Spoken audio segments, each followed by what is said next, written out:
विश्ववंदनीय तथागत सम्यक संबुद्ध प्रियदर्शी महान राजा सम्राट अशोक, संत कबीर, संत शिरोमणी गुरु रविदास महाराज जी, विश्वरत्न बोधिसत्व डॉक्टर बाबासाहेब आंबेडकर, महात्मा ज्योतिबा फुले, छत्रपती शिवाजी महाराज, छत्रपती शाहू महाराज, माता रमाई, माता भीमाई, माता जिजाऊ, माता सावित्रीमाई आणि ज्या ज्या महापुरुषांनी, महानायकांनी आमच्या हक्काची, अधिकाराची लढाई लढली, त्या सर्व महापुरुषांना, महानायकांना मी त्रिवार वंदन करतो, नमन करतो. मंचावर उपस्थित आजच्या कार्यक्रमाचे अध्यक्ष, माझ्यासोबत आलेले बुद्धिस्ट सोसायटी ऑफ इंडिया भारतीय बौद्ध महासभेचे राष्ट्रीय कोषाध्यक्ष शशिकांत जाधवजी, माझे सहकारी गुलाब खंदारेजी, परभणीचे जिल्हाध्यक्ष सायास मोडकजी, बुद्धिस्ट सोसायटी ऑफ इंडियाचे जिल्हाध्यक्ष आणि त्यांच्यासोबत आलेली सर्व जिल्हा कार्यकारिणी आणि इथं उपस्थित असणाऱ्या सर्व माझ्या मातांना, बंधूंना आणि भगिनींना राजरत्न आंबेडकरचा मानाचा जय भीम. आज आपण संत शिरोमणी गुरु रविदास महाराज यांची जयंती साजरा करण्यासाठी या ठिकाणी उपस्थित आहात. मी गंगाखेडच्या समस्त चर्मकार समाजाचं मनापासून अभिनंदन आणि कौतुक करतो की आज त्यांनी या कार्यक्रमाला प्रमुख उपस्थिती किंवा प्रमुख मार्गदर्शन म्हणून माझी निवड केली आणि मी आपले विचार आपल्यासमोर मांडण्यासाठी मला हा मंच तयार करून दिला. त्याबद्दल मी समस्त चर्मकार बंधूंचे, भगिनींचे मनापासून आभार व्यक्त करतो. गुरु रविदास महाराजांची जयंती आपण साजरी करतो आहोत. आधीच्या वक्त्यांनी सांगितल्याप्रमाणे गुरु रविदास महाराजांनी बेगमपुरा याची संकल्पना या देशात मांडली. आजच्या महिलांना कदाचित माहिती नसेल, आजच्या युवकांना माहिती नसेल, ही संकल्पना, ही योजना किंवा हे विचार अशा वेळेस त्यांनी मांडले. 13व्या ते 15व्या शतकामध्ये हे विचार मांडले, ज्यावेळेस समानतेची, मानवतेची बाता करणाऱ्याला ठार मारलं जायचं. अशा वेळेस संत तुकाराम महाराजांसोबत काय झालंय हे महाराष्ट्रातल्या लोकांना माहित आहे. अशा वेळेस गुरु रविदास महाराजांनी बेगमपुरेचं स्वप्न बघितलं. बेगमपुरा म्हणजे काय? बेगम म्हणजे मुसलमानांमध्ये जी बेगम येते ते बेगम नाही. पुरा म्हणजे नगर, शहर, गाव, वस्ती किंवा देश. असा देश किंवा असं शहर किंवा अशी नगर जिथे कुणालाही गम म्हणजे दुःख नसलं पाहिजे. बऱ्याच लोकांना, माझ्या चर्मकार बांधवांना असं वाटतं की हा बुद्धाचा प्रचार करतो, हा मला बौद्ध धम्म सांगायला आलाय की काय. हे मी नाही सांगितलंय. गुरु रविदास महाराजांनी 15व्या शतकामध्ये जर बेगमपुऱ्याचं एक असं नगर जिथे कुणालाही दुःख नसलं पाहिजे, त्यांच्याच काही पिढ्या आधी याच देशामध्ये एक महापुरुष होऊन गेला, त्याने सांगितलं की या जगामध्ये दुःख आहे, या जगामध्ये दुःख आहे आणि जर ते दुःख आहे तर त्या दुःखाचं काहीतरी कारण आहे. दुःख, आज आम्ही जे इथे सगळे बसलेलो आहोत ना, हे का बसलो आहोत की आम्ही दुःखी आहोत. सगळेजण सदन असते, सगळेजण सुखी असते तर इथे कशाला बसायला आले असते? आपलं सुख घरामध्ये उपभोगत बसलेली असते, टीव्ही बघत बसले असते, गाड्यांमध्ये माड्यांमध्ये खेळत बसले असते.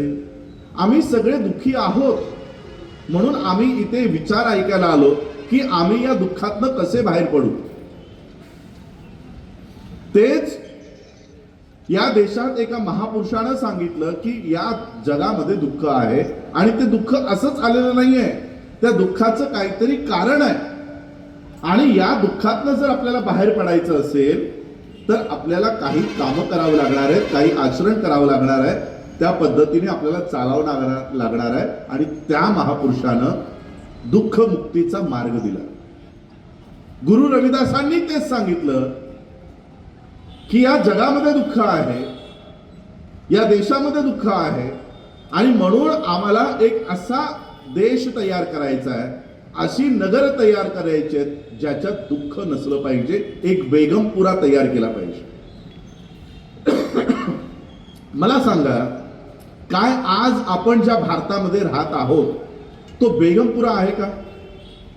आहे का बेगमपुरा ज्याच्यात सगळीच लोक सुखी आहेत? याचा अर्थ गुरु रविदासांची संकल्पना, गुरु रविदासांचं स्वप्न आजही पूर्ण झालेलं नाहीये. म्हणजे आजही आम्ही दुःखी आहोत. म्हणजे दुःखी जर आहोत तर त्या दुःखाला काहीतरी कारण आहे. आम्ही जर आज दुःखी आहोत तर त्या दुःखाच्या मागे काहीतरी कारण आहे. ते कारण आपल्याला शोधून काढलं पाहिजे आणि ते कारण शोधून काढल्यानंतर त्या मार्गावर आपण चाललं पाहिजे. ज्या काळामध्ये इक्वेलिटी, समानताची बाता करणाऱ्याची मुंडकी उडवली जायची, त्या काळामध्ये गुरु रविदास म्हणतात कि ऐसा चाहू राज में कि जहां मिले सबन को अन्न, छोट बड़ सब सम बसे, रहे गुरु रविदास प्रसन्न. मला एक असं राज्य हवंय, आम्हाला एक असा देश तयार करायचा, एक असा राज्य तयार करायचंय जिथे उच्च आणि नीच नसली पाहिजे, तिथे सगळे समान असले पाहिजेत आणि सगळी एकत्र बसून त्यांनी अन्न ग्रहण केलं पाहिजे, जेवले पाहिजेत, अशी व्यवस्था आम्हाला या देशात तयार करायची. याचा अर्थ त्या काळामध्ये उच्च नीच होती. उच्च नीच आहे म्हणून त्याच्यातनं आम्हाला बाहेर पडायचं, तो बेगमपुरा बनवायचा. आणि आज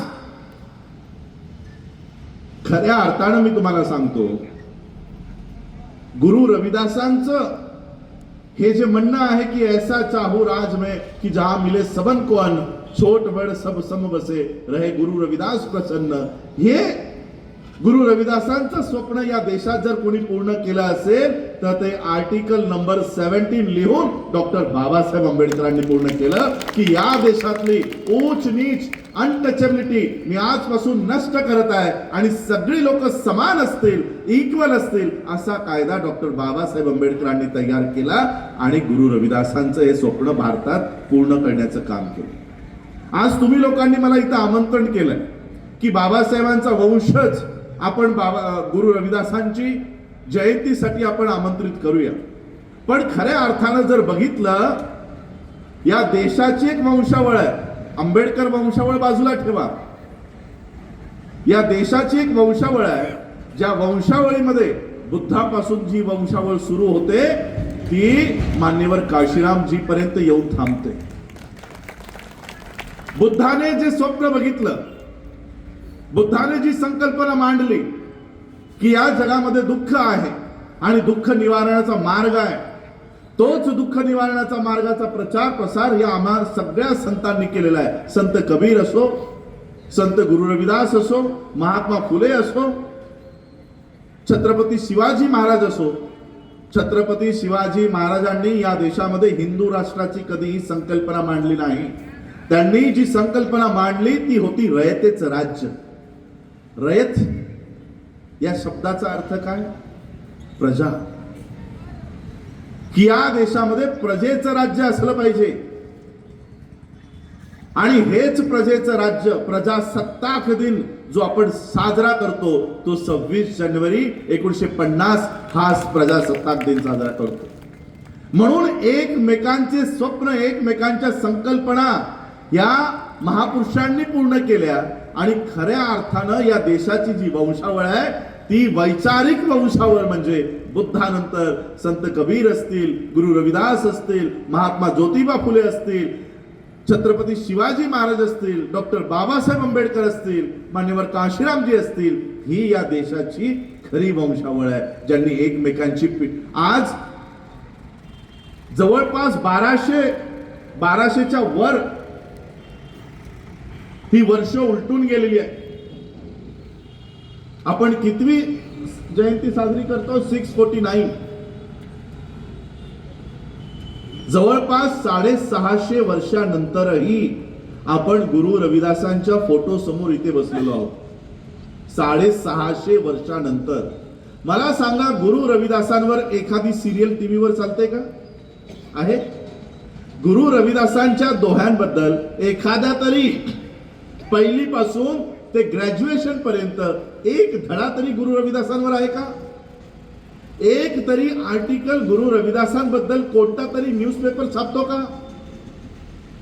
म्हणजे या देशाची जी व्यवस्था आहे, या देशाची जी ब्राह्मणी व्यवस्था आहे, ती या गुरुला पुसण्याचं काम करते आहे, या गुरुला मिटवण्याचं काम करते आहे.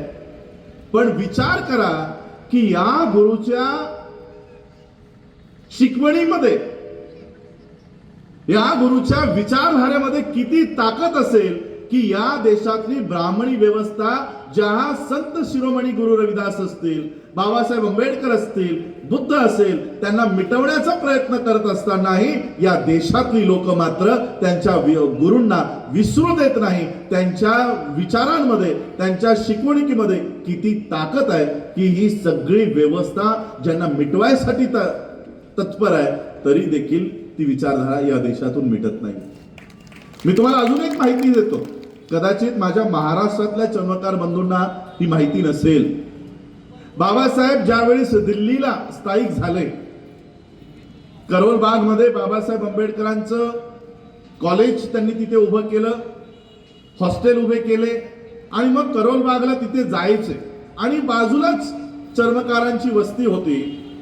मग ते चर्मकार समाजाची लोक इतर देवी देवतांची पूजा करणं, त्यांचे जे व्रत वैकल्य असतील, त्यांची जी सण असतील ते साजरं करणं, हे सगळं काम तिकडचा चर्मकार समाज करत होता. बाबासाहेबांनी हे बघितलं. बाबासाहेब त्या वस्तीमध्ये गेले आणि वस्तीमध्ये गेल्यानंतर बाबासाहेबांनी सांगितलं, अहो हे कुणाची पूजा तुम्ही करताय, हे कुणाचे सण तुम्ही साजरे करताय? तुमचा महापुरुष म्हणजे गुरु रविदास आहेत. आणि त्यावेळेस भारतामध्ये पहिल्यांदा गुरु रविदास महाराजांची जयंती बाबासाहेबांनी सुरू केली. ती आज संपूर्ण नॉर्थ मध्ये, पंजाब असेल, यूपी असेल, दिल्ली असेल, आज संपूर्ण चर्मकार समाज गुरु रविदास महाराजांची जयंती साजरी करतो. पण ते चित्र महाराष्ट्रात खूप कमी बघायला मिळतं. मी गुरु रविदास महाराजांची जयंती साजरी करण्यासाठी US ला जातो, UK ला जातो, पंजाबला तर असतोच. पण मी आज प्रामाणिकपणाने सांगतोय की महाराष्ट्रात मी आज हे मला पहिलं आमंत्रण मिळालंय की गुरु रविदास महाराजांची जयंती आम्ही साजरी करतो. ही एक खूप मोठी क्रांती आहे महाराष्ट्रामध्ये की आज महाराष्ट्रातला चर्मकार समाज काल्पनिक देवी देवतांच्या कचाट्यातनं बाहेर पडून ते त्यांच्या महापुरुषांकडे वळायला लागलेली आहेत. ही याची प्रचिती आहे. आणि आमचा खरा महापुरुष कोण याचं आज जिवंत उदाहरण या कार्यक्रमाच्या माध्यमातून दिसतं. महाराष्ट्रातल्या चर्मकार समाजांना बहुतेक याची माहिती नसेल, पण देशामध्ये गुरु रविदासांचा धर्म, रविदासीय धर्म याला मान्यता मिळावी म्हणून अनेक लढाया सुरू आहेत. आहे माहिती? रविदासी धर्म पंजाब मधले चमार समाजाची लोक, उत्तर प्रदेश मधले असो, दिल्ली मधले असो, नॉर्थ साइडचे जितकेही राज्य आहेत, या सगळ्यांचा अनेक वर्षापासून लढा सुरू आहे की आम्ही हिंदू नाही आहोत आणि आम्ही सिखही नाही आहोत. आम्ही गुरु रविदासांना मानतो आणि म्हणून आमचा वेगळा धर्म आम्हाला देण्यात यावा. रविदासी धर्म नावाचा धर्म त्यांनी एस्टॅब्लिश केलेला आहे. आणि ते मग माझ्याकडे आले की तुम्ही आमच्या मुवमेंटला पाठिंबा द्या. मी सांगितलं माझा पाठिंबा आहे, पण तुम्हाला नवीन धर्म जर एस्टॅब्लिश करायचा असेल तर त्याच्या काही अटी असतात. अटी काय आहेत माहित आहे? एखादा नवीन धर्म जर देशामध्ये तुम्हाला त्याची मान्यता प्राप्त करायची असेल तर आधीच मान्यता प्राप्त असलेल्या धर्मांशी त्याचं कसलंही साम्य नसलं पाहिजे. त्याचे देवी देवता वेगळे असले पाहिजेत, त्याची सण वेगळी असली पाहिजेत, त्याचे कर्मकांड वेगळी असली पाहिजेत, पूजा अर्चना करण्याची पद्धत वेगळी असली पाहिजे, धर्मग्रंथ वेगळा असला पाहिजे. ही सगळी माहिती मी त्यांना दिली. त्यांनी सांगितलं मला की आमचा धर्मग्रंथ आहे, त्याला ते गुरुबाणी म्हणतात. आपण महाराष्ट्रामध्ये वाचता का गुरुबाणी? गुरु रविदास महाराजांचे जे दोहे आहेत ते दोहे त्यांनी एकत्रित केलेले आहेत, संकलित केलेले आहेत. आणि जसं सिखांमध्ये काय असतं त्यांचं ते ग्रंथ, गुरु ग्रंथ साहिब, तसं त्यांनी गुरुबाणी ही तयार केलेली आहे आणि त्या पद्धतीने ते आचरण करतात. जगामध्ये मोठे मोठे गुरुद्वारा तयार केलेले आहेत गुरु रविदास महाराजांचे, आणि तिथे ते गुरु रविदास महाराजांचे, बाबासाहेबांचे विचार आलेल्या लोकांपर्यंत पोहोचवण्याचं काम करतात. मी त्यांना सांगितलं की तुमच्याकडे तुमचा धर्मग्रंथ आहे, पण तुमच्या महिला जगातल्या, मग ते पंजाब मधल्या असो, उत्तर प्रदेश मधल्या असो, आजही ते चंद्र आल्यानंतर त्या चाळणीतनं चंद्र बघायचा कार्यक्रम कोणता असतो? काय म्हणतात महाराष्ट्रात त्याला? हा, करवा चौथ. आणि मग संतोषी माताचं ते माता की चौकी. पंजाब मधल्या सगळ्या चर्मकार महिला हे कार्यक्रम करतात की तुम्ही चंद्र आला की त्याला उपास सोडताय, माता की चौकी करताय. मग सरकार काय म्हणेल की हे तर आमच्या हिंदू स्त्रियाही करतात. मग जर तुम्हाला आमचे हिंदू धर्मातले देवदेवी पूजायचे असतील, मग तुम्हाला आमच्या हिंदू धर्मातलेच व्रतवैकल्य करायचे असतील, मग आमच्या हिंदू धर्मातलेच सण साजरे करायचे असतील, मग तुम्हाला नव्यानं रविदास धर्म कशाला हवाय? आमचाच धर्म घ्या. ही कंडिशन आहे. जर तुम्हाला रविदासी धर्म बनवायचा असेल, आणि मी हेही सांगत नाही की बुद्धाकडे या, मी तर हेही सांगेन की बुद्धिझम मध्ये पण प्रथा तुमची मॅच झाली नाही पाहिजे, पण आधी तिथून निघालं तर पाहिजे. गुरु रविदास धर्म या देशात एस्टॅब्लिश व्हावा म्हणून अनेक राज्य लढा देत आहेत, आणि मात्र आपली कार्यपद्धती त्या पद्धतीने दिसत नाही. बेगमपुरेबद्दल मी आज सांगायचा प्रयत्न करतो. गुरु रविदास महाराजांनी सांगितलं की या देशात आम्हाला एक बेगमपुरा तयार करायचा, जिथे सगळ्यांना अन्न मिळेल, निवारा मिळेल, वस्त्र मिळेल. पण आजही तो बेगमपुरा भारतात तयार झालेला नाही. कित्येक लोकांना माहिती नसेल, बाबासाहेब आंबेडकरांनी ज्यावेळेस राऊंड टेबल कॉन्फरन्स मध्ये भारताचं प्रतिनिधित्व केलं होतं, बाबासाहेब आंबेडकरांनी दुसरं तिसरं काही मागितलं नव्हतं. बाबासाहेब आंबेडकरांनी गुरु रविदास महाराज यांचं बेगमपुरेचं स्वप्न त्या लंडनच्या राऊंड टेबल कॉन्फरन्स मध्ये ठेवलं की आम्ही हिंदू नाही आहोत, आम्ही ख्रिश्चन नाही आहोत, आम्ही मुसलमान नाही आहोत, आम्ही सिख पण नाही आहोत, आणि म्हणून आम्हाला या कोणाच्याही भरोशावर ठेवू नका. आम्हाला स्वतःचं राज्य उभं करण्याची संधी द्या. आमच्या स्वतःच्या शाळा असतील, आमच्या स्वतःचे कॉलेज असतील, आमचे स्वतःचे हॉस्पिटल असतील, आमच्या स्वतःचे नगर असतील, अशा पद्धतीचं आमच्यासाठी नियोजन करा. याला सेपरेट सेटलमेंट हे नाव होतं, पण हे सेपरेट सेटलमेंट किंवा सेपरेट इलेक्ट्रेटचं स्वप्न नव्हतं. ते गुरु रविदास महाराजांचं बेगमपुरेचं स्वप्न होतं की आम्ही कुणाच्याही भरोशावर या देशामध्ये आम्हाला राहायचं नाहीये. समस्या जर आमची असेल तर त्याचं निवारणही आम्हीच करू. अशा पद्धतीचं बाबासाहेब आंबेडकरांनी त्या ठिकाणी संपूर्ण संकल्पना मांडली होती. पण नंतर सगळ्यांना माहित आहे, गांधीने विरोध केला.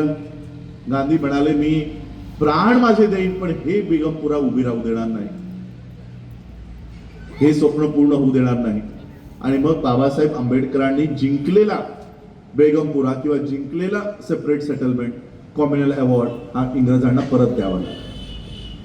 आजही आम्हा लोकांची शिक्षण, मी या गंगाखेडमध्ये येत असताना गंगाखेडच्या एंट्रीलाच मला नीतू अंबानीची सुंदर अशी शाळा दिसली. लॉर्ड माउंट जी लिटेरा आहे ना तुमच्याकडे. किती लोकांची मुलं त्या शाळेत जातात? फक्त हात वर करा. एकाचाही हात नाही. कळतंय कोणता बेगमपुरा आपण म्हणतोय? काय सुरू झालेलं आहे? तुमच्या नगराच्या तोंडाशी आता अशी शाळा आलेली आहे ज्या शाळेच्या प्रवेशद्वारावरही तुमची मुलं पाय ठेवू शकणार नाही. ती नीतू अंबानीची शाळा आहे. बऱ्याच लोकांना माहित नसेल. या शाळा, अशा शाळा उभ्या केल्या आहेत. या आमच्या मुंबईमध्ये पण आहे. जिथे पहिलीतलं मुलगा जर टाकायचं असेल, पहिलीतला मुलगा किती वर्षाचा असतो? 6 वर्षाचा. 6 वर्षाच्या मुलाला जर अशा शाळेत टाकायचं असेल तर 6.5 लाख रुपये फीज आहे. किती? 6.5 लाख. 10वी पर्यंत येईपर्यंत 60 लाखापर्यंत तरी तो पोरग गेलेला असेल. 10 वर्ष. मग पुढचे MBBS किंवा ग्रॅज्युएशन पोराला म्हणजे 2-2, 3-3 कोटी पर्यंत किती लोक खर्च करणार आहेत सांगा. आपण गुरु रविदास महाराजांची जयंती या ठिकाणी करायला बसलेलो आहोत. एक बेगमपूर आपल्याला तयार करायचा आहे. आणि आज 2026 ला आपण आपल्या मुलांना साधं चपरासी पण बनवू शकणार नाही अशी व्यवस्था उभी करून ठेवलेली आहे. नाही, चपरासी बनवतो कारण त्याची आवश्यकता आहे. या व्यवस्थेला तुमची मुलं क्लास 4 पर्यंतच पाहिजे, त्याच्या पुढे ती गेली नाही पाहिजे. अनेक अशी उदाहरणं आहेत. तुम्हाला किती लोकांना काही वर्षापूर्वी आपल्या प्रधानमंत्रींनी एक योजना काढली होती, ती आठवते का? स्वच्छ भारत योजना आठवते? स्वच्छ आणि भारत या योजनेचा अर्थ काय माहिती आहे तुम्हाला? या योजनेचा अर्थ, रस्त्यावरचा जो कचरा आहे तो साफ करणं या योजनेचा हेतू नव्हता. त्यावेळेस अनेक असे व्हिडिओ रिलीज झाले होते ज्यावेळेस ते मंत्री टोपल्यातनं कचरा घेऊन यायचे, ते स्टेशनवर टाकायचे आणि टाकल्यानंतर मग ते साफ करतानाचे व्हिडिओ शूट करायचे. पण कित्येक वेळी चुकीने काय झालं, कॅमेरामॅनने आधीच कॅमेरा चालू करून ठेवला म्हणून ते टोपलीतली कचरा टाकतानाचे पण व्हिडिओ शूट झाले. याचा अर्थ स्वच्छ भारत या योजनेचा हेतू रस्त्यावरची घाण साफ करणं हा नव्हता. जर हा असता तर घरातून कचरा आणून आधी घाण केली नसती, रस्त्यावरची घाण खरंच साफ केली असती. मग स्वच्छ भारत योजनेचा अर्थ काय आहे?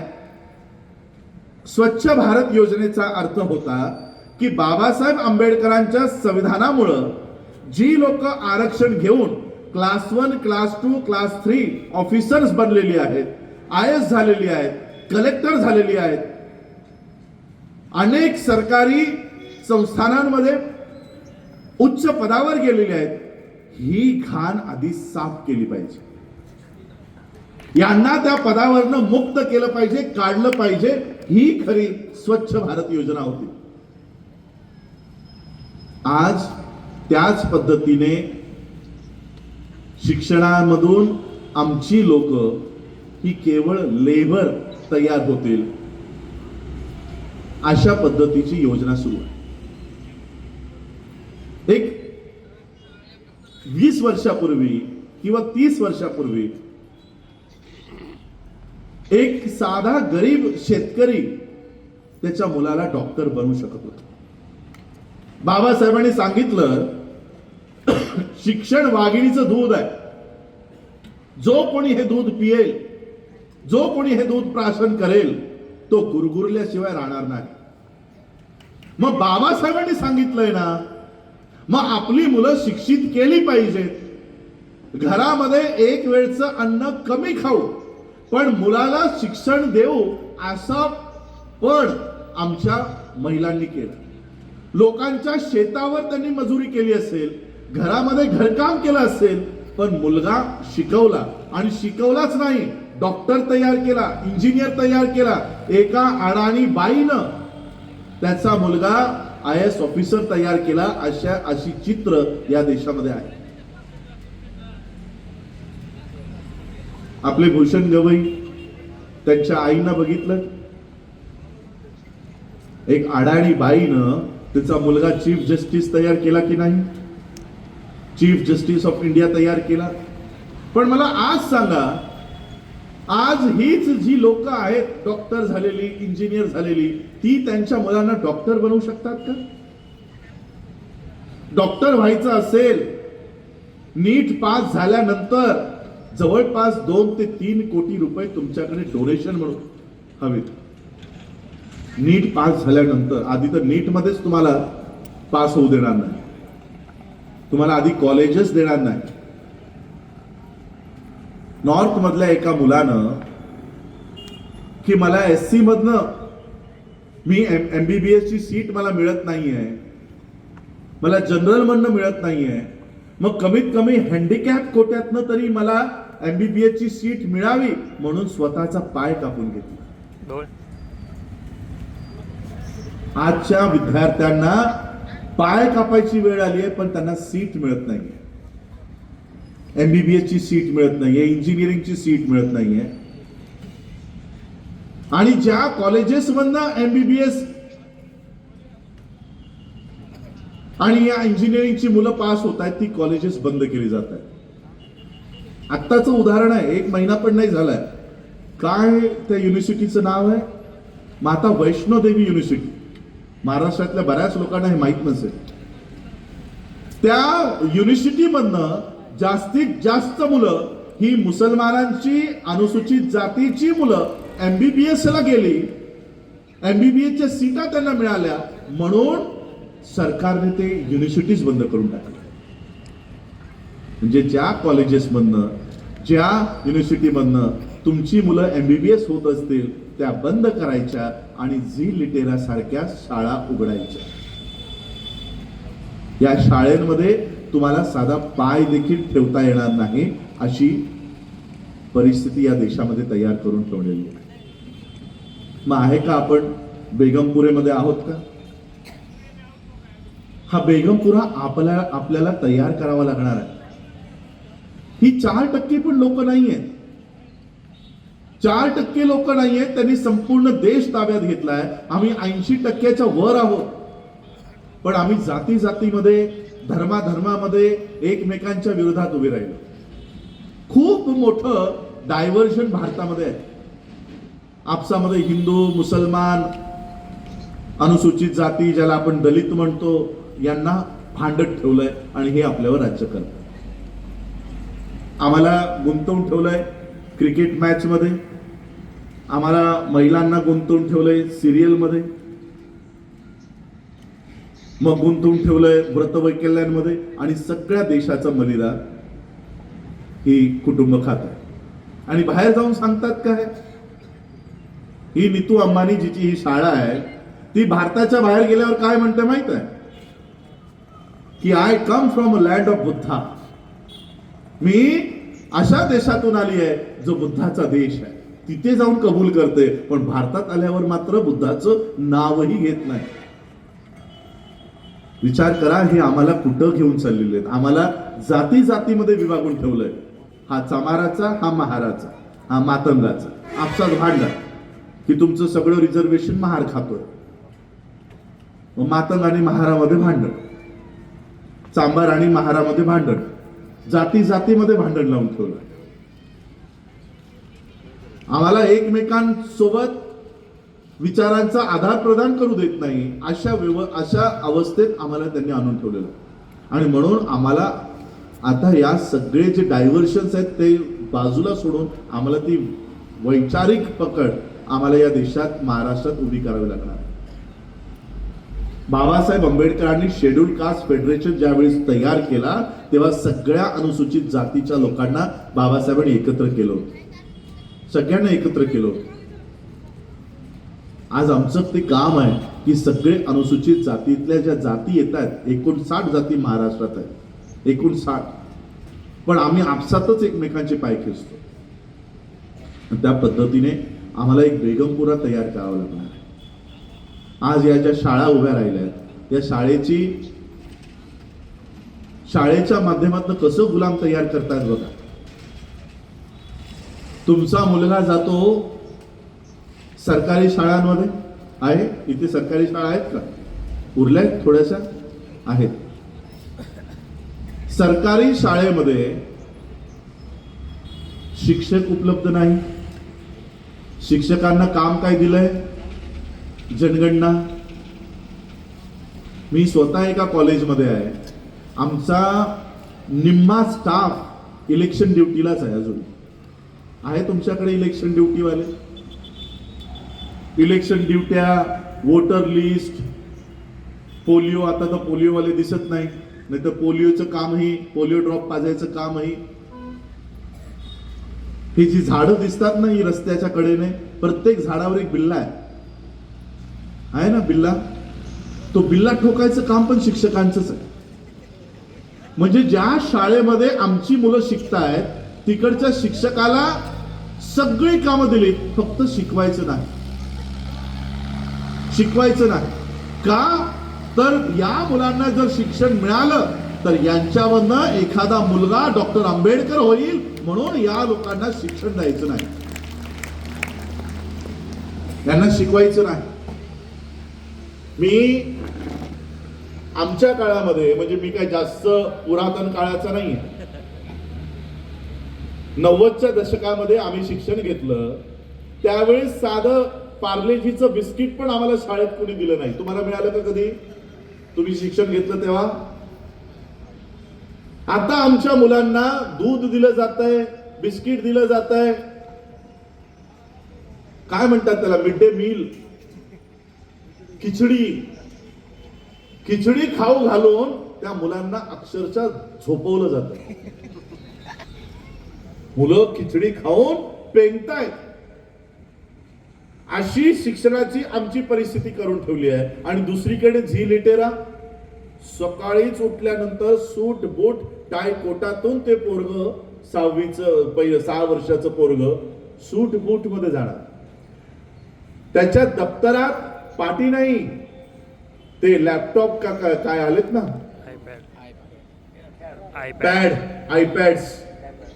आयपॅड्स आहेत. शाळेमध्ये काळा फळा नाही, त्या प्रोजेक्टरवर शिकवलं जातं. लहानपणीच 6 वर्षाच्या मुलाच्या मेंदूवर हे बिंबवलं जात आहे की मला देशाचा शासक व्हायचंय, मला उद्योगपती व्हायचंय, मला डॉक्टर व्हायचंय, हा देश मला चालवायचा आहे. अशा पद्धतीने त्या 6 वर्षाच्या मुलाला तयार केलं जात आहे. आणि तुमच्या मुलांना की सकाळी जायचं, दप्तरात आमची आई, जुनी आई काय करायची माहिती आहे? पाटी ठेवायची, पाटी आहे ना. या आजी बसल्यात डोक्यावर पदर घेऊन, त्यांनी त्यांचा मुलगा पाठवला असेल ना या आजींनी, तर त्यांनी त्याच्या मुलाच्या दप्तरात पाटी ठेवली असेल, हो की नाही आई? पण आता ज्या तरुण आई दिसत आहेत ना, त्या पाटी नाही ठेवत, वाटी ठेवतात. वाटी, पाटीची जागा वाटीने घेतली. आणि मी काही ठिकाणी, काही खेड्यांमध्ये, म्हणजे कधी कधी मला खेड्यांमध्ये सकाळी प्रचाराला जातो मी. सकाळी कुणाच्या घरी कुणीतरी नाश्त्याला बोलवलं म्हणून खेडेगावात व्हिजिटला जातो, तर मी स्वतःच्या डोळ्याने बघितलंय ती आई मुलाला तयार करत असताना वाटीसोबत एक डबा पण ठेवते. तुझं झालं की मला पण घेऊन ये. ते मूल शाळेत गेल्यानंतर उद्योजक होण्याचं स्वप्न नाही बघत, IAS होण्याचं स्वप्न त्याच्या डोक्यात बिंबवलं नाही जात, IPS होण्याचं स्वप्न त्याच्या डोक्यात बिंबवलं नाही जात. काय बिंबवलं जातं की लाईन लावायचे आणि हातामध्ये ते वाडगं घेऊन उभं राहायचं, आणि मग तो शिक्षक येईल, आपल्या वाटीमध्ये ती खिचडी वाढायचं काम सुरू होईल. असं किती वर्ष? 10 वर्ष. पहिलीत आला तर 10वी पर्यंत. तुम्ही विचार करा, त्या मुलाचं वय 6 वर्षाचं आहे, मेंदू त्याचा कच्चा आहे, त्या कच्च्या मेंदूवर जे बिंबवलं जाईल ते आयुष्यभर तो त्याचं पालन करणार आहे. आम्हा लोकांना पहिलीमध्ये का दुसरीमध्ये एक कविता शिकवली होती, ट्विंकल ट्विंकल लिटिल स्टार, आहे ना, अजूनही पाठ आहे का? तर त्या कच्च्या मेंदूवर काय शिकवलं गिरवलं गेलं? कविता. ती आजही तोंडामध्ये येते. त्या पहिली दुसरी नंतर ती कविता कधी वाचलीही नसेल, पण आजही ती आम्हाला पाठ आहे का? तर कच्च्या मेंदूवर ते गिरवलं गेलं. आमच्या मुलांच्या कच्च्या मेंदूवर काय गिरवलं जात आहे की हातामध्ये वाडगं घ्यायचंय आणि मागायचं काम करायचं. उद्या तो 20-22 वर्षाचा झाल्यानंतर, या प्रवाहामध्ये आल्यानंतर त्याला भीक मागायला ही लाज वाटणार नाही. कळतंय तुम्हाला काय तयार करतायत ती लोक? बाबासाहेबांनी सांगितलं की गुलामाला गुलामीची जाणीव निर्माण करून द्या, म्हणजे तो बंड करून उठेल. ही म्हण जशी मला माहिती आहे, तुम्हाला माहिती आहे, या व्यवस्थेलाही माहिती आहे, आणि म्हणून त्यांनी याचा काउंटर प्लान तयार केला की गुलामाला गुलामीची जाणीव झाली तर बंड करेल, गुलामीची जाणीव झालीच नाही तर. म्हणून असे गुलाम तयार केले जात आहेत ज्यांना गुलामीची कधीही जाणीव होणार नाही, कधीही जाणीव होणार नाही. मी आजही बघतो 20-20 वर्षाचे तरुण, 18-18 वर्षाचे तरुण हातामध्ये कावड घेऊन पायी पायी कुठे जात असतात माहित नाही, पण ती पायी कावड घेऊन यात्रा करायला जातात. ते युपीएससी साठी तयारी करत नाहीये, ते एमपीएससी साठी तयारी करत नाहीये, ते बँकेच्या क्लर्क साठी तयारी करत नाहीये, पण ते कावड घेऊन मात्र यात्रेला निघतात. त्यांना तुम्ही कधी जाऊन सांगा की बाबा इकडं भरती आहे, इथे काम कर? नाही म्हणे, माझं हेच काम. का सांगणार? कारण पहिली ते 18 वर्षापर्यंत त्याच्या मेंदूवर ते गिरवलं गेलं. हे अशा पद्धतीने काम सुरू. मग आमचं काम काय? नुसतं दुःख आहे एवढंच सांगणं? बुद्धाने एवढंच केलं का की दुःख आहे? पण त्या दुःखाचा निवारणाचा मार्ग पण बुद्धाने दिला. त्या दुःखातून बाहेर पडायसाठीच गुरु रविदासांनी बेगमपुराची संकल्पना मांडली की हे दुःख आहे, ही व्यवस्था आम्हाला शिकू देणार नाही, ही व्यवस्था आम्हाला पुढे येऊ देणार नाही, आणि म्हणून आम्हाला असा देश तयार करायचा आहे जिथे सगळी लोक बसून एकत्रित नांदतील, असा देश तयार करायचा आहे. ती कोणती अलौकिक शक्ती येऊन तयार करणार नाहीये, तुम्हाला आणि आम्हाला ती तयार करायची आहे. आम्हा लोकांना ती व्यवस्था तयार करायची आहे. दुःख जर आहे तर त्या दुःखातनं बाहेरही आम्हालाच पडावं लागणार आहे. आणि म्हणून त्याच्यावर मी मागच्या 5-10 वर्षापासून मी काम करतो की ही परिस्थिती येणार. हे भाषण माझं खूप जुनं आहे. 2014 पासून मी ही शिक्षणाची परिस्थिती लोकांसमोर मांडतोय, आणि आज ती खऱ्या अर्थानं सुरू झालेली आहे. त्यावेळचे आमचे ऍडव्होकेट असलेले मित्र म्हणायचे अशी थोडं होणार आहे, असं थोडी होतं, तुम्ही जे सांगताय ते कधीच होणार नाही, देशातलं संविधान कधी हटणार नाही. आणि आज त्याच अधिवक्त्यांचे आंदोलन सुरू आहे की ते संविधान वाचवा. जी लोक एका काळी 2014-15 सांगत होती की देशाच्या संविधानाला कोणी हात लावू शकत नाही, आज तीच लोक आंदोलन करतायत, संविधान हातात घेऊन रॅल्या काढतायत की संविधान वाचवा म्हणून. आणि म्हणून आम्हा लोकांना आमच्या व्यवस्था स्वतः उभ्या कराव्या लागतील. नीतू अंबानी जर तुमच्या गंगाखेडमध्ये जमीन विकत घेऊन जी लेटेरा उभी करू शकते, बघा, एक त्यांच्याकडे प्रॉब्लेम आहे आणि एक आपल्याकडे पॉवर आहे. नीतू अंबानी असेल, मोदी असेल, मोदी म्हणजे प्रधानमंत्री मोदी नाही, नीरव मोदी, चोक्सी, हे जे उद्योगपती आहेत, यांच्याकडे पैसा आहे, अगरवाल आहे, यांच्याकडे पैसा आहे, साधनं आहे, संपत्ती आहे, जमिनी आहेत, सरकार त्यांची आहे, प्रशासन त्यांची आहे, सगळं त्यांच्या हातात आहे, देशाची सगळी व्यवस्था त्यांच्या हातात आहे. फक्त त्यांच्याकडे एक नाहीये, ते आपल्याकडे आहे, ती म्हणजे संख्या. त्यांच्याकडे अफाट पैसा असेल, त्यांच्याकडे अफाट नियंत्रण असेल सरकारवर, पण देशामध्ये संख्या आपल्याकडे आहे, संख्या आमच्याकडे आहे. आणि म्हणून ही संख्या एकत्रित येऊ नये म्हणून आम्हाला जाती जातीमध्ये विभागून ठेवते, धर्माधर्मामध्ये विभागून ठेवते आणि अशा पद्धतीने आमच्यावर राज्य करते. आणि म्हणून ते षडयंत्र तोडायचं असेल तर आम्हाला कमीत कमी, मी आता हे नाही म्हणणार की हिंदू आणि मुसलमानांनो एक व्हा, कमीत कमी अनुसूचित जाती तरी एकत्र बसल्या पाहिजेत. ओबीसीला नंतर जोडा, आधी तुमचा स्वतःचा सक्का भाऊ बाजूला बसलाय चमार समाजाचा, त्याला तुम्ही जवळ घेत नाही, ओबीसीला कधी घेणार आहात? तुमचा मातंग तिथे रडतोय, त्याच्यावर वेगळे अत्याचार सुरू आहेत, चर्मकारांवर वेगळे अत्याचार सुरू आहेत, आणि आम्ही अनुसूचित जातीची लोक एकत्रित नाही, कधी ओबीसीला एकत्र करणार आहात सांगा? म्हणून आधी अनुसूचित जातीची लोक तरी एकत्रित आली पाहिजे. आणि त्यासाठी आम्ही त्या योजना संकल्पना घेऊन बेगमपुराचं स्वप्न आम्ही तयार करतोय. 60 एकर जमीन आम्ही नागपूरमध्ये संपादित केली आणि तिथे काय संकल्पना मांडली की 60 एकर जमीन आज माझ्याकडे आहे, या 60 एकर जमिनीवर आम्ही अशी नालंदा आणि तक्षशिला उभी करू ज्यात संपूर्ण भारतातली मुलं ही कुणाच्याही दारात शिक्षणासाठी जाता कामा नये. आज आमची मुलं जी गुलाम केली जात आहेत ती एका रात्रीत सिरियल दाखवून केली जात नाही, त्यांना गेल्या गेल्या गुरु ब्रह्मा गुरु विष्णू गुरुदेवो महेश्वरा शिकवलं जातं. तुमच्या मुलांना अशा पद्धतीने बहुजनांची मुलं गुलाम केली जात आहेत. आणि म्हणून आम्ही अशा शैक्षणिक व्यवस्थेचं स्वप्न संकल्पना या देशात मांडली की जितकेही टॉपच्या युनिव्हर्सिटीज आहेत जगातल्या, 100 युनिव्हर्सिटीज आहेत जगामधल्या टॉपच्या, त्यातल्या कमीत कमी 10 युनिव्हर्सिटी आपण भारतात घेऊन येऊ.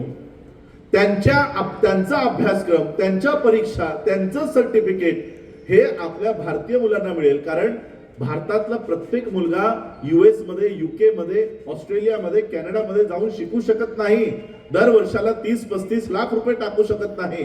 म्हणून त्यांचीच अभ्यासक्रम आपण भारतामध्ये आणू आणि त्या पद्धतीने या देशातल्या मुलांना शिक्षण देऊ, जेणेकरून शिक्षण प्राप्त केल्यानंतर तो जगात कुठेही जाऊन त्याचा उदरनिर्वाह करू शकेल. अशी शैक्षणिक व्यवस्था आम्ही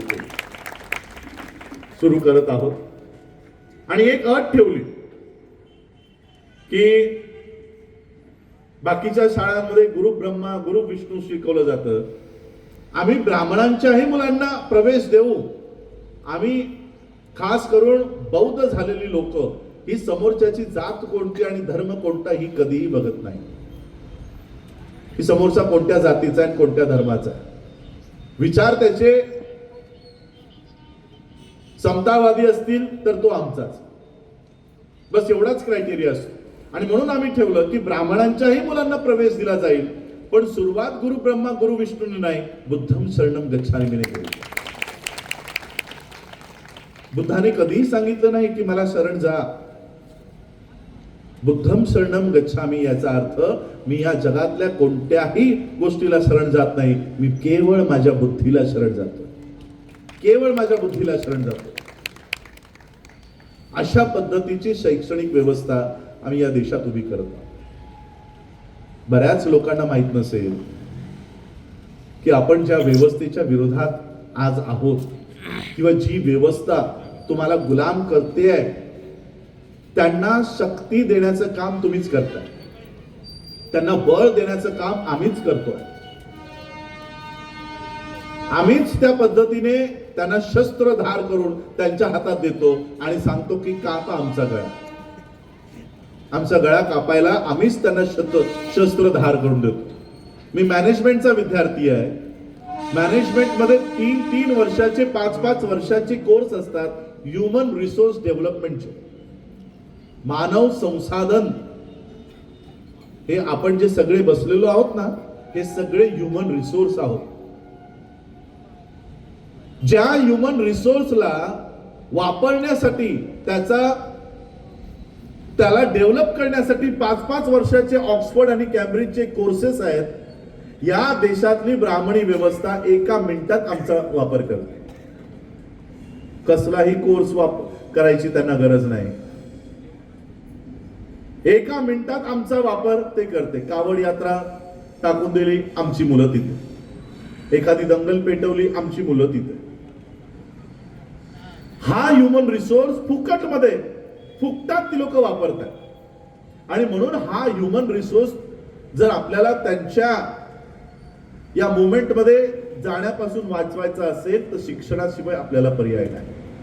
म्हणून ते शिक्षित झाले पाहिजेत. आज मला एक कारण अजूनही कळलं की मला कसं काय महाराष्ट्रामध्ये चर्मकार समाजानं मला कसं काय बोलावलं, तर त्याचं एक कारण हे कळलं की आयोजकांपैकी बहुतांश लोक ही शिक्षक मंडळीपैकी आहेत.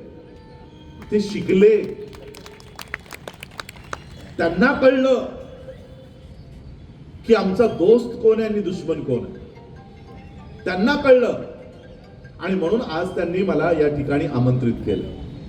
बाबासाहेब आंबेडकरांनी आपल्या जीवनात 3 लोकांना गुरु मानलं. 3 लोकांना. बुद्धाला, संत कबीर यांना. संत कबीर आणि संत शिरोमणी गुरु रविदास महाराज हे समकालीन होते. बाबासाहेब आंबेडकरांनी ॲनिहिलेशन ऑफ कास्ट नावाचा जो ग्रंथ लिहिला, तो ग्रंथ गुरु रविदास महाराजांना समर्पित केलेला आहे. पहिल्या पानावर लिहिलंय की हा ग्रंथ मी गुरु रविदास महाराजांना अर्पण करत आहे. आणि तिसरे गुरु म्हणजे महात्मा ज्योतिबा फुले. हे तिघही कोणत्याही युनिव्हर्सिटीला गेलेले नाही. कुणाकडेही PhD ची डिग्री नाही की MPhil ची डिग्री नाही की कसलीही डिग्री नाही. पण या तिघांनाही बाबासाहेब आपला गुरु मानतात. ज्या व्यक्तीने London School of Economics, Gray's Inn, Columbia University, Bonn University या जगातल्या उच्च युनिव्हर्सिटी मधनं पदव्या प्राप्त केल्या, तो व्यक्ती आपला गुरु या तिघांना मानते, ज्यांनी कधीही युनिव्हर्सिटीची, शाळेची, कॉलेजची कधी पायरी चढली नाही. अशा महापुरुषांना बाबासाहेबांनी आपले गुरु मानले. का? कारण या जनरेशन्सने किंवा या महापुरुषांनी आम्हाला आमचा दोस्त कोण आहे, दुश्मन कोण आहे आणि आमच्या गुलामीचं कारण काय आहे हे प्रत्येक पिढीला सांगून गेलेले आहे. महात्मा फुले येणाऱ्या पिढीला काय सांगून जात आहेत? विद्येविना मती गेली, मती विना नीती गेली, नीती विना गती गेली, गती विना वित्त गेले आणि वित्तामुळे शूद्र खचले. एवढं अनर्थ एका अविद्येने केले. याचा अर्थ काय आहे की या देशातल्या लोकांना, आणि कोण लोक माहित आहे, ज्यांनी या देशावर तब्बल 10 पिढ्या, आणि त्यावेळची पिढी माहितीये तुम्हाला, 100 वर्ष जगायची. 10 राजे तुमचे होते या देशात. जवळपास 1200 वर्ष या देशावर तुमचं राज्य होतं. अशी ही लोक गुलाम झाली कशी? जी लोक देशावर राज्य करायची ही लोक शूद्र झाली कशी? तर महात्मा फुले येणाऱ्या पिढीला सांगून जात आहेत की विद्येमुळे नीती गेली. या देशातल्या लोकांना जर शूद्र बनवायचं असेल तर यांची आधी विद्या काढून घ्या. जर विद्या काढून घेतली तर ही कसलीही योजना तयार करू शकणार नाही. नीती म्हणजे प्लॅनिंग म्हणजे योजना. हे कसलेही विचार करू शकणार नाहीत. आणि जर विचारच करू शकले नाही तर यांची स्पीड कमी होईल, गती कमी होईल. हे एकाच ठिकाणी तिथेच बसून राहतील आणि कुठेही जाऊ शकणार नाही. आणि जर गती कमी झाली, विद्येविना नीती गेली, नीती विना गती गेली, गती विना मती गेली, बुद्धी भ्रष्ट होईल, त्यानंतर यांचा पैसा त्यांच्या हातून जाईल, वित्त, एवढा अनर्थ एका अविद्येने केला. या देशातल्या लोकांना जर शूद्र बनवायचं असेल तर आधी यांच्या हातून शिक्षण संपवलं पाहिजे. हे महात्मा फुलेंनी येणाऱ्या पिढीला सांगितलं आणि म्हणून बाबासाहेब आंबेडकरांनी येणाऱ्या पिढीला सांगितलं की आधीच्या पिढीने आम्हाला आमचा प्रॉब्लेम सांगून गेले की तुम्ही सगळे शूद्र का झालात? अविद्येमुळे. महात्मा फुलेंनी दुःखाचं मूळ ओळखलं आणि पुढच्या पिढीला ते ट्रान्सफर केलं आणि बाबासाहेबांनी त्याच्यावर औषध दिलं की शिक्षण वाघिणीचं दूध आहे. तुम्ही जे शूद्र झालात ते अविद्येमुळे झालात आणि म्हणून तुम्हाला शूद्रत्वातनं बाहेर पडायचं असेल तर शिक्षण हे वाघिणीचं दूध आहे आणि जो कोणी हे दूध पिएल तो गुरगुरल्याशिवाय राहणार नाही. म्हणून ते दूध आधी प्राशन करा. आता विचार करा, मी कधी कधी ही म्हण कधी कधी मी डोळ्यासमोर आणतो, शिक्षण वाघिणीचं दूध आहे. म्हणजे एक वाघ डोळ्यासमोर उभा करा आणि त्याच्यावर शरीरावर लिहा शिक्षण. आता त्या वाघिणीचं दूध आपल्याला काढायचं. आजकालची आपली पिढी बकरीचं दूध तरी स्वतः काढेल का? म्हशीचं दूध तरी स्वतः काढायला जाईल का? त्याला भीती वाटेल म्हशीने लात मारली तर काय होईल. इथं कोण उभा आहे? वाघीण. आम्हाला म्हशीचं दूध नाही काढायचंय, बकरीचं दूध नाही काढायचंय, आम्हाला वाघिणीचं दूध काढायचंय. ही वाघीण म्हणजे कोण? तुमच्या समस्या. 18 विश्व दारिद्र्य असेल घरात, गणवेशाला कपड्यांना पैसे नसतील, पुस्तकाला पैसे नसतील, दप्तर फाटलेलं असेल, डब्यामध्ये अन्न नसेल, एवढ्या समस्या तुमच्या समोर पुढ्यात उभ्या असतील आणि जो कोणी या समस्यांना तोंड देईल, या वाघिणीला तोंड देईल आणि त्या वाघिणीचं दूध काढून जो कोणी पिईल आणि ज्या कोणत्या पोझिशनला जाईल तो गुरगुरल्याशिवाय मात्र राहणार नाही. हे बाबासाहेबांना सांगायचं होतं की अनेक समस्या येतील तुमच्या समोर, अनेक समस्या येतील, पण त्या समस्यांना मात करून आपल्याला पुढे जावं लागेल. आता यांनी काय केलंय? वाघीण समोर ठेवली आहे, तिचं दूध वाडग्यात ठेवलंय, पण त्या दुधामध्ये आता विष घालवलंय. विष घालवलंय. आमच्या मुलांना ते दूध पाजलं जात आहे. गुरगुरनं सोडा, साधं म्याव म्याव पण आमची पोरं करत नाही. गुरगुरनं खूप लांब राहील. फक्त क्लास 3 क्लास 4 पर्यंत आमची पोरं आमच्या पिढ्या बर्बाद करायच्या, असं हे योजना, हे धोरण घेऊन या देशाची व्यवस्था चालते. लोकशाहीबद्दल बाबासाहेबांनी खूप आधीच सांगितलं होतं की लोकशाहीचे प्रकार कायम बदलत असतात. आताची जी लोकशाही ज्याच्यामध्ये आपण आहोत ती for the people, of the people, by the people वाली डेमोक्रेसी नाही. ही 15% लोकांनी राज्य करायचं आणि 85% त्यांचा गुलाम असायचं, या लोकशाहीच्या प्रकारामध्ये आपण आता आलेलो आहोत. 15% लोक शासक असतील आणि 85% लोक गुलाम असतील. ही अशी व्यवस्था देशामध्ये सुरू आहे आणि म्हणून त्याच्यावर आता तोडगा काय? प्रॉब्लेम आहे, दुःख आहे, मार्ग काय? आणि म्हणून आम्हाला स्वतःची व्यवस्था स्वतः उभी करावी लागणार आहे. समस्या तुमची आहे ना. आता मला सांगा, चापकानं फोडणारा माणूसच तुम्हाला मलम लावेल का? समस्या देणारा माणूस तुमच्या समस्या सोडवेल का? आणि आपण काय करतोय? जो समस्या देतोय त्याच्या समोर उभे राहून सांगतोय की आमची समस्या सोडवा. समस्या जर आपली आहे तर आपल्यालाच ती समस्या सोडवावी लागणार आहे. त्याचं मी काम करतोय. मी जसं सांगितलं की मी मॅनेजमेंटचा विद्यार्थी आहे, मॅनेजमेंट व्यवस्थापन, आणि त्यातल्या त्यात मी फायनान्शियल मॅनेजमेंटचा विद्यार्थी आहे. PhD माझी फायनान्शियल मॅनेजमेंट मध्ये आहे. मी ज्यावेळेस या अभ्यासक्रमाला करत होतो आणि देशातल्या लोकांना बघत होतो, मी विचार करत होतो की आमच्याकडे ह्युमन रिसोर्स आहे, मानव संसाधन आहे, आमच्याकडे फायनान्शियल रिसोर्स आहे, पण आमच्याकडे त्याचं मॅनेजमेंट नाही.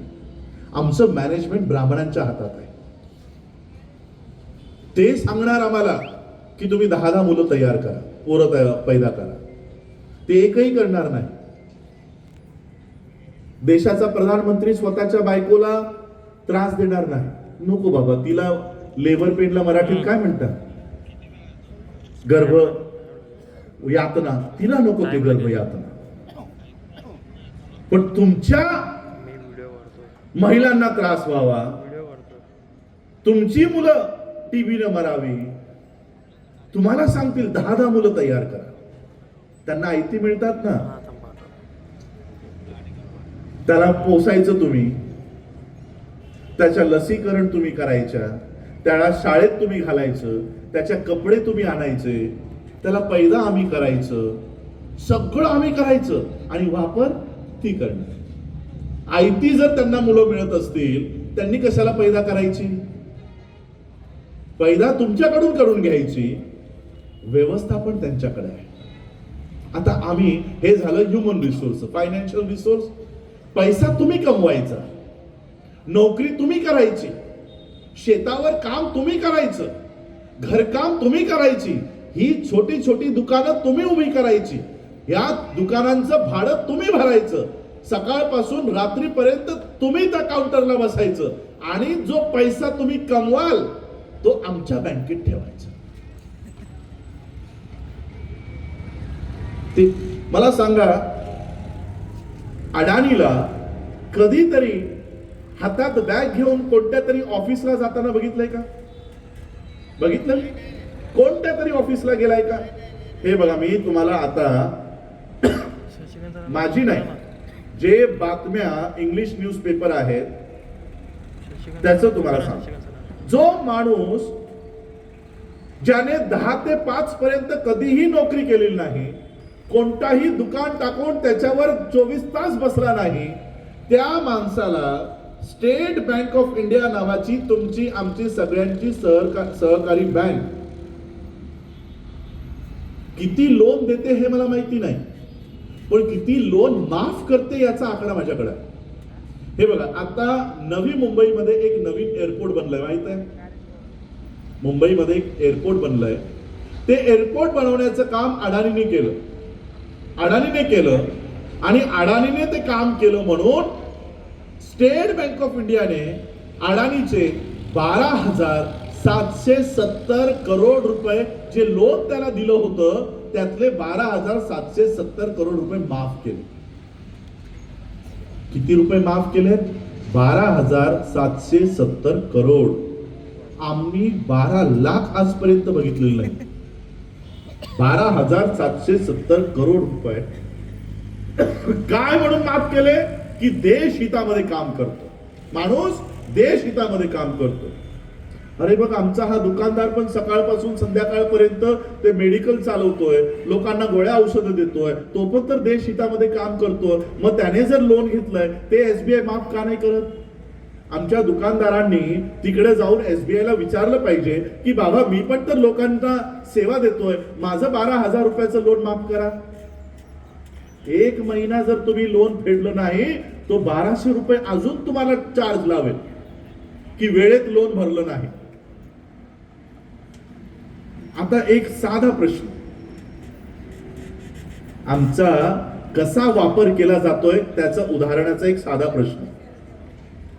अडाणी हा जागतिक श्रीमंत यादीमध्ये 2ऱ्या क्रमांकावर आहे. दुसऱ्या. अडाणी सारखा जागतिक श्रीमंतांच्या यादीमधला 2ऱ्या क्रमांकावरचा उद्योगपती काय स्वतःचे पैसे, कमवलेले पैसे अब्जाधीश असेल, 1 रुपया तरी भारतातल्या सरकारी बँकेत ठेवत असेल का? ती पण स्टेट बँक ऑफ इंडिया सारखी सरकारी बँकेमध्ये त्याचं साधं 50 रुपयाचं खातं नसेल. ज्या माणसाचं 1ही रुपया त्या स्टेट बँकेमध्ये नाहीये तो तिथून 35,60,000 करोड रुपये माफ करून घेतोय.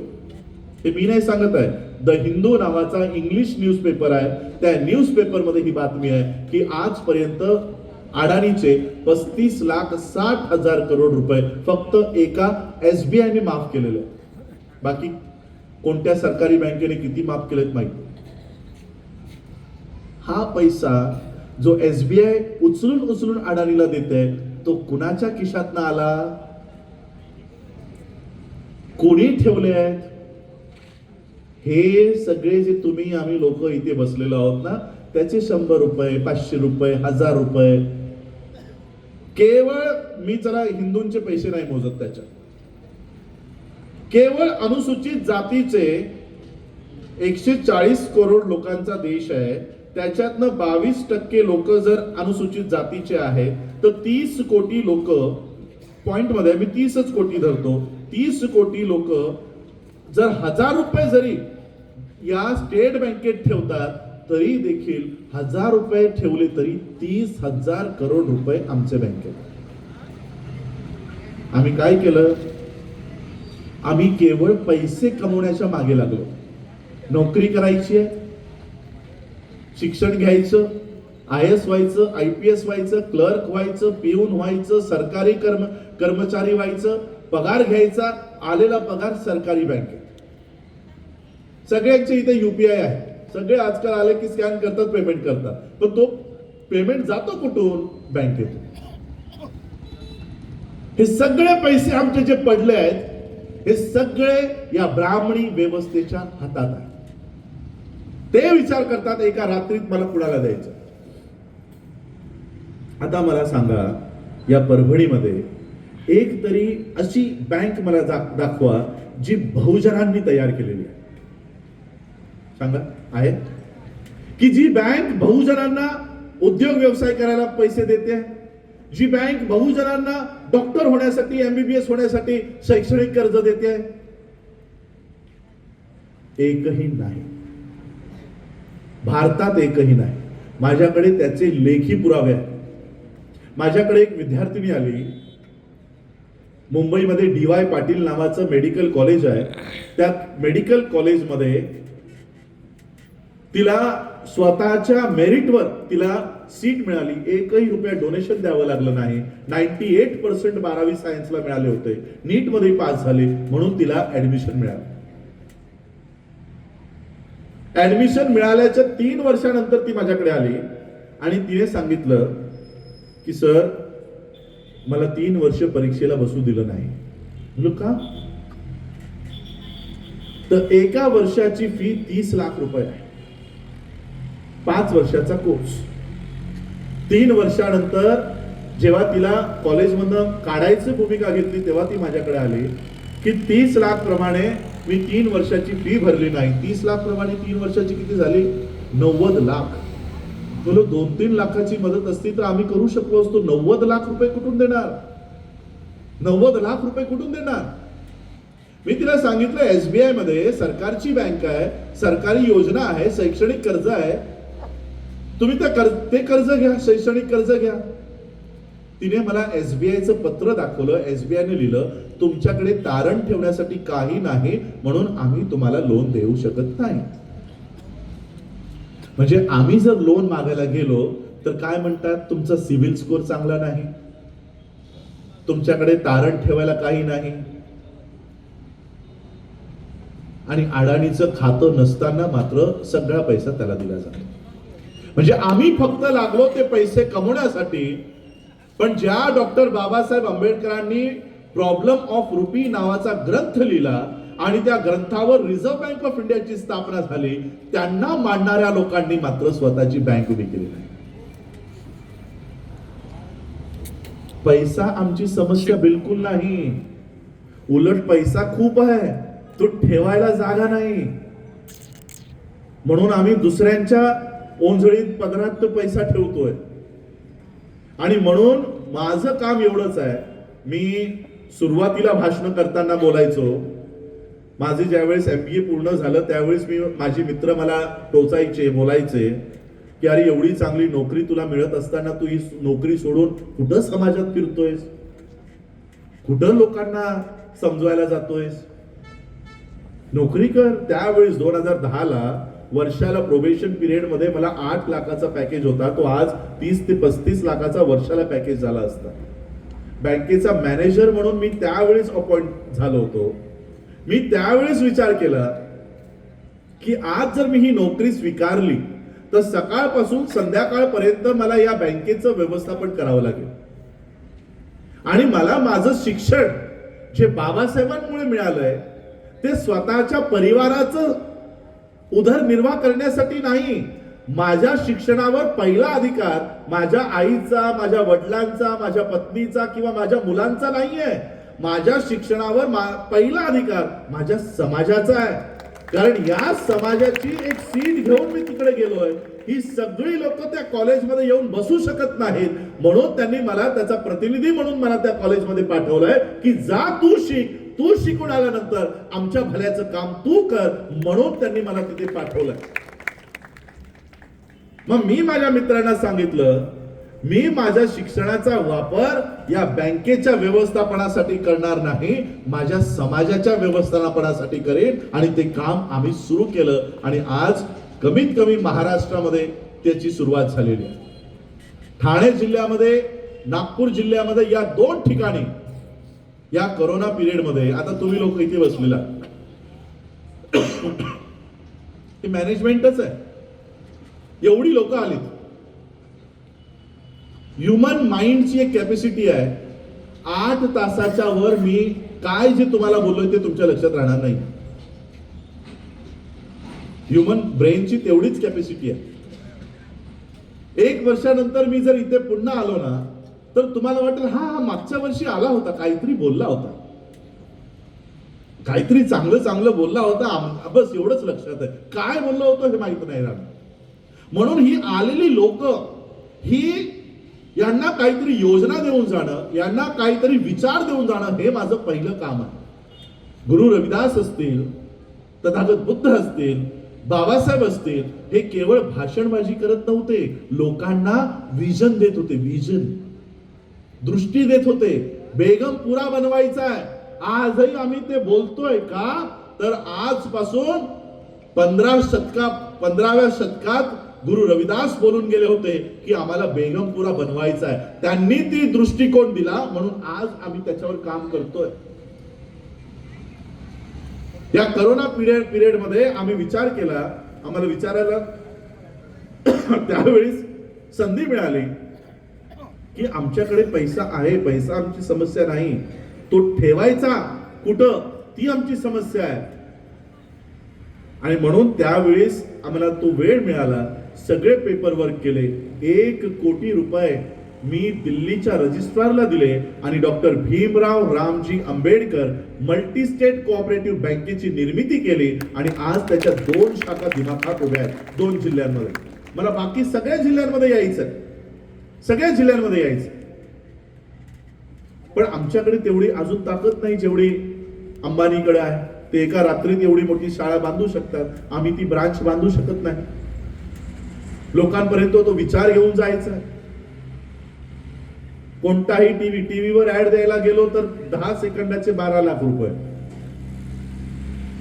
10 सेकंदाचे 12 लाख रुपये त्यांना देण्यापेक्षा मी विचार केला मी 12 लाख सभा घेईन, त्यांच्यापर्यंत जाईन. बुद्धाकडं किंवा गुरु रविदास महाराजांकडे कोणता टीव्ही चॅनल होता, कोणता न्यूजपेपर होता, पण केवळ 2 पायाच्या भरोश्यावर, एका गळ्याच्या भरोश्यावर त्यांनी त्यांचा विचार या भारतामध्ये पसरवला आणि आज आपण त्यांचे विचार इथे ऐकायला बसलोच ना. त्यांचेच आम्ही अनुयायी आहोत. सरांनी सांगितलं हा भक्तीचा, ही भक्ती मुवमेंट नव्हती, ही क्रांतीची मुवमेंट होती. विचार करा, आज लोकांमध्ये भीती आहे की नरेंद्र मोदीवर काय बोललो तर आपल्याला अटक होईल. आज संविधान असताना की मोदीला, अमित शहाला शिवी घातली किंवा काही बोललो तर आज आम्हाला अटक होईल, आमच्यावर केसेस होतील. आता नेते मंडळी बोलत नाहीत, संविधान असताना, त्या काळात संविधान नसताना ब्राह्मणवादावर प्रखरपणाने बोललेले आहेत गुरु रविदास असतील, बुद्ध असतील. त्या काळात अरे त्यांचं रक्त आहे आपल्यामध्ये, त्यांचे विचार आहे आपल्यामध्ये, त्यांचे वंशज आम्ही आहोत.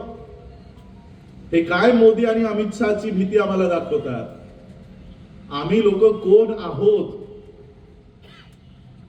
याची जर माहिती घ्यायची असेल तर पुणे जिल्ह्यामध्ये भीमा कोरेगाव नावाचा स्तंभ उभा आहे, तिथे आमची नावं वाचा की आम्ही कोण आहोत.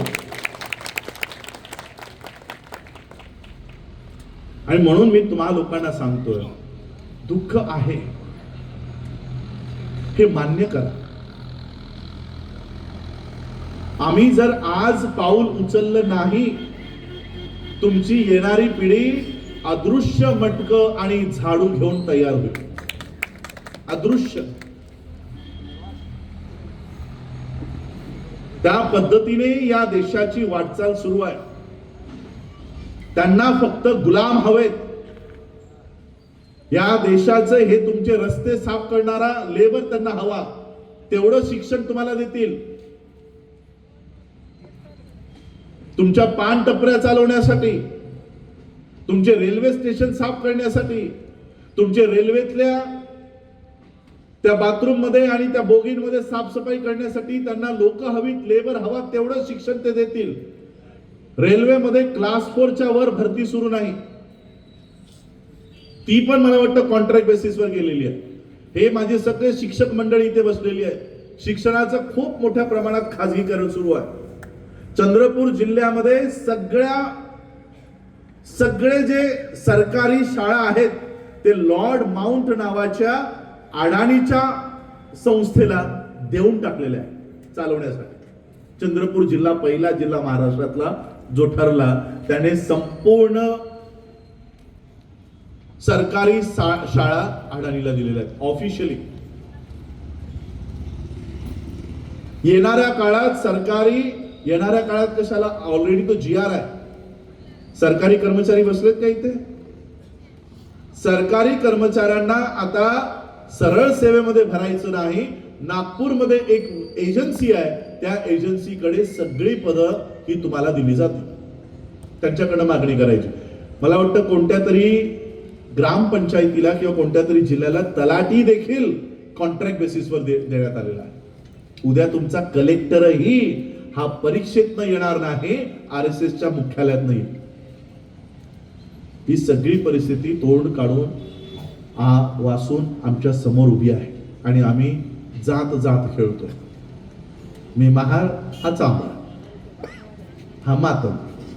आमचं नुकसान महारांनी केलं. महाराज म्हणतात चांभार आमच्यामध्ये येत नाही आणि आमच्यातच सुरू आहे. आणि म्हणून बाबासाहेब म्हणून गेले, कास्ट इज अँटी नॅशनल. जात ही तुम्हाला कधीही एकमेकांमध्ये मिसळू देणार नाही. आणि म्हणून बाबासाहेबांनी काय केलं की जात जर सोडायची असेल तर हिंदू धर्मात राहून जात सुटणार नाही, म्हणून असा धर्म स्वीकारा ज्याच्यामध्ये जातच येत नाही. म्हणून बाबासाहेब बौद्ध धर्माकडे आम्हाला घेऊन गेले की इकडे या, त्या सगळ्या जाती कोलमडून पडतील. तुम्ही महार नाही, चांभार नाही, मी महार नाही, चांभार नाही, सगळे बौद्ध म्हणून एकत्रित बसा आणि मग त्या दुःखाचं निवारण करण्याच्या योजना तयार करा. मी आता या 2 मोमेंट्सवर काम करतोय. एज्युकेशनल इंडिपेंडन्सी आणि फायनान्शियल इंडिपेंडन्सी. या 2 मोमेंटवर आम्ही ऑलरेडी काम सुरू केलेलं आहे. 25 वर्षाचा जरी काळखंड मी घेऊन चाललो तरी माझ्या 25व्या वर्षी मी एक असा समाज तयार करीन ज्याला त्याच्या शिक्षणासाठी, त्याच्या नोकऱ्यांसाठी, त्याच्या पैशांसाठी कुणासमोरही हात पसरायची वेळ येणार नाही.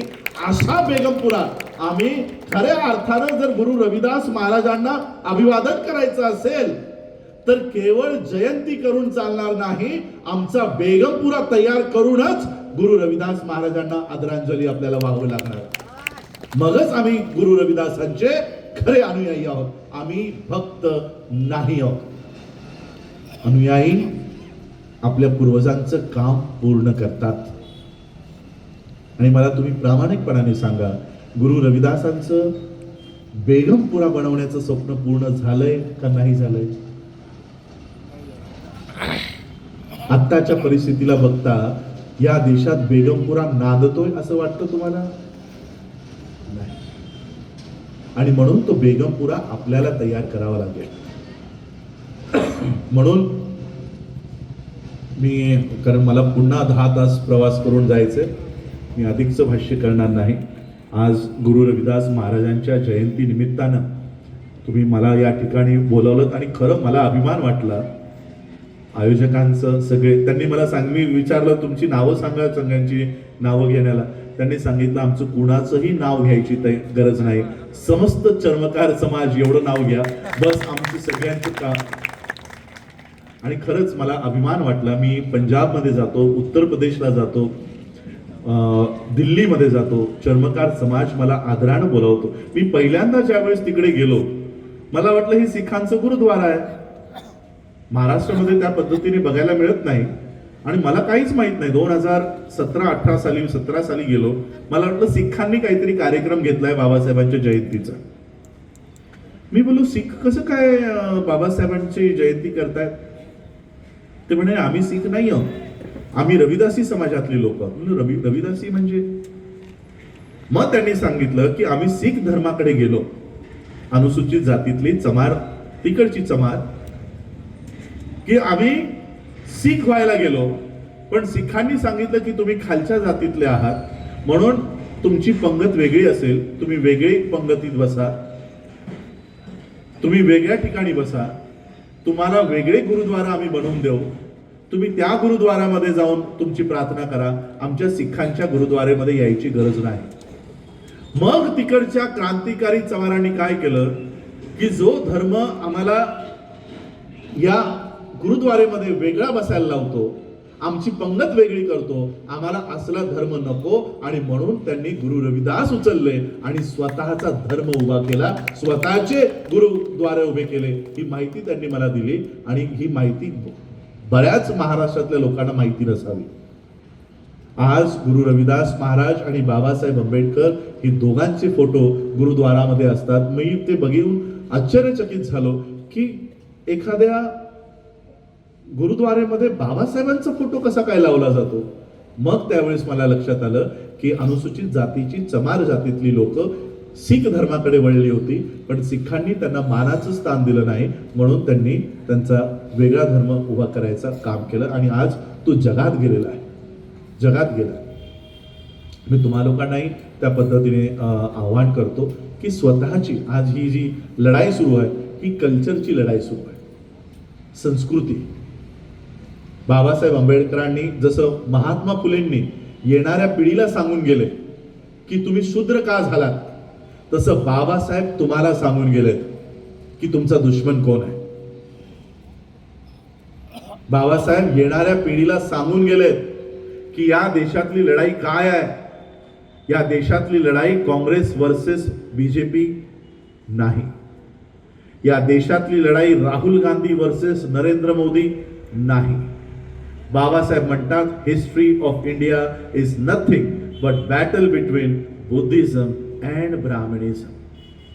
या देशातली लढाई दुसरी तिसरी काही नसून बौद्ध धर्म आणि ब्राह्मणी धर्म या दोघांमधला संघर्ष आहे. आता बौद्ध धर्मामध्ये कोण कोण येतात? ज्या ज्या महापुरुषानं समतेसाठी, ज्या ज्या महापुरुषानं स्वातंत्र्यासाठी लढा दिला, ते सगळे बौद्ध धर्माची लढाईमध्ये सामील आहेत. गुरु रविदासांची लढाई काय होती? समता.